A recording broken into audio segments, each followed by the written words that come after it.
Bienvenue dans le podcast de celles et ceux qui veulent créer un monde avec plus de sens, une vie plus saine et naturelle. Je partage avec toi des idées pour s'adapter au monde de demain, des conseils pour simplifier ton quotidien, être plus aligné avec tes valeurs, des opinions pour penser différemment, sortir du moule et vivre selon ses propres termes.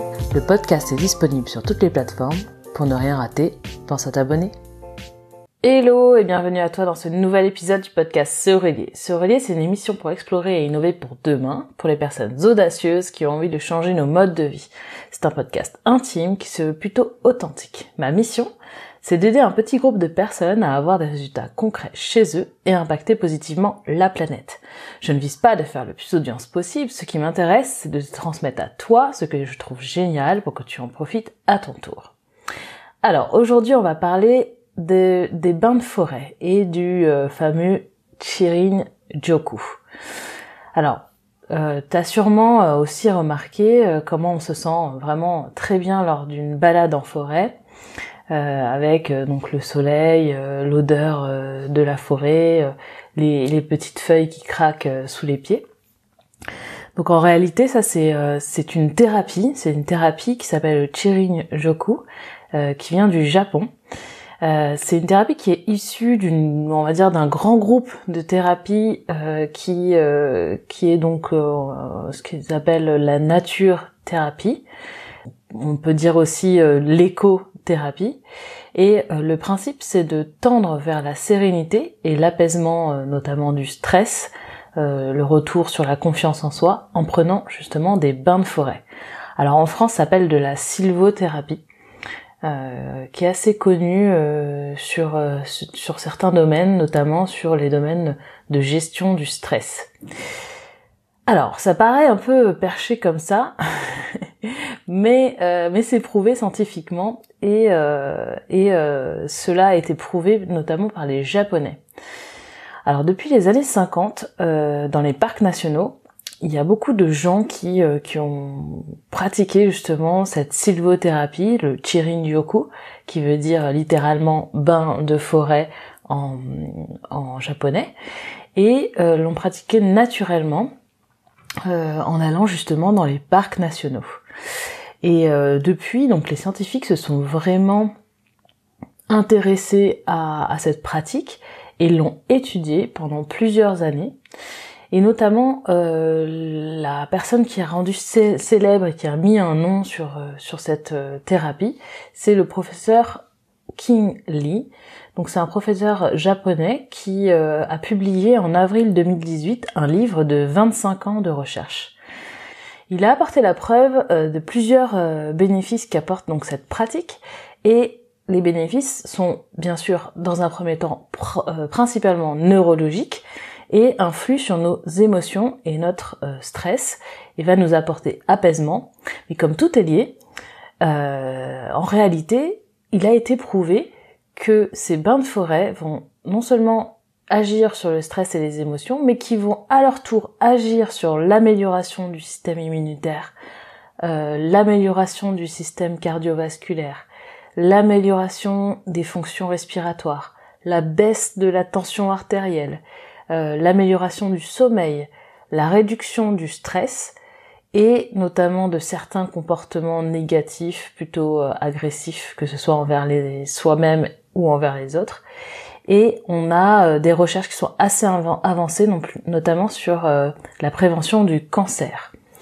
Sur cette pratique également, on a vu donc des études qui ont été publiées en 1984, des études très sérieuses, toujours au Japon, qui ont été menées sur des patients qui étaient donc à l'hôpital, et les chercheurs qui ont mené ces études ont observé que les patients qui bénéficiaient d'une vue donnant direct sur un parc, la nature, guérissaient plus vite que les patients qui n'avaient pas donc cette vue. Donc rien qu'en stimulant le regard, la vue, on a tout de suite des bénéfices. Donc quand on s'immerge dans la forêt avec les 5 sens, ça accroît l'ensemble des bénéfices que je viens de vous citer. Alors en France, vous pouvez retrouver des travaux qui sont très intéressants, qui sont donc les travaux de Pascal Dern, qui sont bien évidemment inspirés de ceux de King Lee. Et je vous invite vraiment à lire le livre qui s'appelle Nature, pourquoi la nature nous soigne. Et Pascal Derme a également fait un film qui a été récompensé, donc qui s'appelle Natura. Donc moi je l'ai pas encore vu, j'attends de pouvoir le voir. Je sais pas s'il est, il sera distribué après le confinement. Alors on l'a vu, notre système est intimement lié à la nature et évidemment quand on réfléchit, effectivement, quand on regarde, on va dire, l'échelle de la vie humaine, de l'apparition de l'humain sur Terre, et quand on regarde le fait d'habiter en ville assez condensée, très urbanisée, sans trop de nature, et ben en réalité, si on considère que l'échelle humaine c'est une journée de 24 heures, bah l'humain habite depuis les 3,6 dernières secondes en ville. Donc c'est rien du tout. Donc notre corps est vraiment pas adapté à tout ce qui est minéral, béton, et on a besoin de cette nature, on a besoin de se reconnecter avec cette nature. Alors, maintenant qu'on a vu l'ensemble des bienfaits, je vais vous décrire comment on pratique le Chirin-Joku. Et surtout, comment en réalité ces bienfaits arrivent à être réalisés. En fait, quels sont les mécanismes qui font que ça a un impact sur votre santé. Alors, le Chirin-Joku se pratique en forêt, bien évidemment. Alors ça peut être aussi un parc ou un bois, hein. Si vous habitez par exemple comme moi à Paris, vous pouvez aller au bois de Vincennes ou au bois de Boulogne, ça suffit, hein. Et donc il faut une immersion d'environ 2 à 4 km, voilà. C'est quelque chose qui se fait en balade, puisqu'évidemment on va devoir bouger le corps pour décupler les sensations. Et justement, on va jouer donc sur les ressentis au niveau des 5 sens. Alors, il va y avoir l'ouïe, avec par exemple le chant des oiseaux, le vent dans les feuilles, les petits cours d'eau et le clapotis de l'eau, etc. Ensuite, on va stimuler l'odorat, qui est par exemple l'odeur des arbres, l'humidité de l'air, l'odeur de l'humus du bois. Ensuite, on va stimuler la vue en observant par exemple les paysages, les différentes branches, les feuilles, la houppe des arbres, les chemins particuliers qui se déroulent devant vos yeux. Et on va également interagir avec la forêt. Alors, en réalisant, on va dire, un toucher, donc que ce soit toucher la feuille, toucher les fleurs, s'agripper à un tronc d'arbre, ou même s'asseoir au pied d'un arbre, pour pouvoir avoir cette sensation de connexion et de toucher qui est importante. Et on peut également, alors ça c'est une dernière sensation qu'on peut stimuler, en mangeant par exemple des éléments de la forêt. Donc on peut ramasser des noix, on peut manger des baies, on peut manger des champignons, encore faut-il savoir les cueillir. On peut aussi manger des herbes qui poussent dans la forêt. Il y en a plein qui ne sont pas très connues et qu'on peut manger. Et cela stimule le goût. Alors, une fois qu'on sait ces éléments-là, donc là c'est vraiment, on va dire, les exercices du Chirin-Joku vont être méditatifs sur ces 5 sens et sur le fait donc de parcourir la forêt en stimulant ces 5 sens. Et donc cette balade méditative va procurer de nombreux avantages. Donc la prévalence des couleurs, par exemple, les couleurs plutôt vertes, une espèce de vert qui tire sur le bleu, ont un effet apaisant sur l'esprit.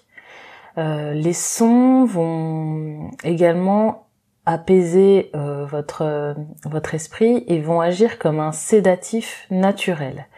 Et c'est là où c'est important au niveau des sons, puisque ça va permettre la diminution de la pression artérielle et l'activité cérébrale. Ça va soulager notre corps des éventuelles tensions musculaires. Imaginez-vous par exemple, vous écoutez un film un peu d'horreur, et puis je sais pas si vous avez remarqué, mais à chaque fois que ça va être, ça va nous faire très peur, il y a une espèce de bruit strident ou une espèce de tatatin qui est sur le film, et donc du coup ça fait monter votre pression artérielle, vous êtes sur le vif en fait, et justement les réalisateurs jouent sur le son pour vous créer justement cette émotion.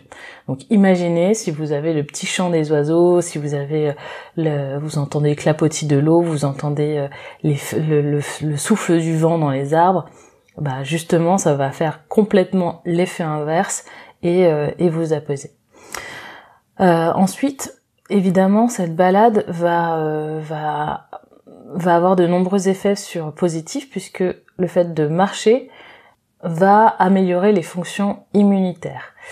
Alors moi au départ je me disais mais qu'est-ce qu'il nous raconte, pourquoi marcher va améliorer les fonctions immunitaires, c'est n'importe quoi. Et en réalité j'avais discuté donc avec un médecin qui m'a dit en fait le fait de marcher va faire battre votre cœur, va faire monter le cardio un peu plus vite. Et quand on fait monter le cardio un peu plus vite, on fait monter la pompe, donc le cœur, qui va pomper plus vite et qui va faire tourner votre sang plus vite dans l'organisme. Et qu'est-ce que ça fait ? Ça fait que l'organisme se nettoie beaucoup plus rapidement. C'est comme si vous faisiez un décrassage, quoi. Et d'ailleurs, souvent, les sportifs parlent de séances de décrassage quand ils vont courir pas très longtemps, ou quand ils vont courir pour pas très longtemps pour eux, donc au moins 1 heure pour justement faire marcher ce corps, pas trop monter en cardio, mais faire marcher ce corps et pouvoir l'épurer. Et enfin, chose très importante qui a été découverte par ce professeur, c'est que les arbres libèrent des bactéries. Alors ces bactéries sont appelées les phytoncides,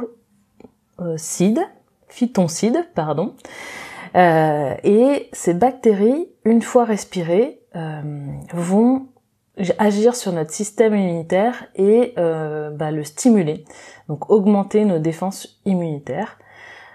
Alors en réalité, ces arbres libèrent ces phytoncides, et les phytoncides, ce sont quoi ? Ce sont des composés organiques volatiles qui sont libérés par les arbres pour se prémunir eux-mêmes de leur maladie. Donc ce sont des composés organiques volatiles antimicrobiens, donc qui vont nous aussi nous servir pour justement augmenter nos défenses immunitaires. Donc évidemment, ça va être complètement différent d'une forêt à l'autre, et vont être en fonction du taux d'humidité, par exemple, de l'éclairage, de la pression atmosphérique, de la densité, et évidemment des types d'arbres.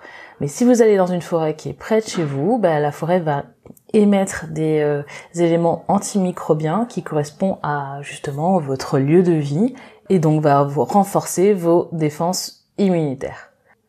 Donc en résumé, le Chiringo-joku permet également de se déconnecter complètement et de se retrouver soi-même en marche méditative en forêt. Alors ça se pratique en groupe avec quelqu'un qui peut vous guider. Vous pouvez aussi le pratiquer tout simplement en faisant du sport en forêt, en allant pique-niquer avec vos proches en forêt. Vous pouvez également aller lire au pied d'un arbre, donc il n'y a pas besoin d'avoir cet aspect méditatif. Vous pouvez tout simplement aller en forêt et profiter. Voilà, cet épisode sur le Chiringo-joku est terminé. J'espère que ça t'aura inspiré et que tu auras envie de te mettre à cette pratique. En tout cas, moi j'ai très envie de me mettre à cette pratique, et je pense sérieusement pouvoir me former afin d'accompagner quelques groupes en forêt dans la région parisienne. Si tu as aimé ce podcast, n'hésite pas à t'abonner et le noter et surtout le partager. Si tu veux me suivre et recevoir plus de conseils, tu peux t'abonner à mes emails privés via le Green Club. Le lien est en description. Tu peux aussi rejoindre le groupe Facebook du podcast Se Relier et répondre au sondage qui m'aiderait fortement à améliorer ce podcast et pouvoir te proposer des contenus de plus en plus intéressants et vraiment adaptés à ce que tu as besoin au quotidien pour te créer plus de sens. Voilà, en attendant, prends soin de toi et je te donne rendez-vous dans un prochain épisode.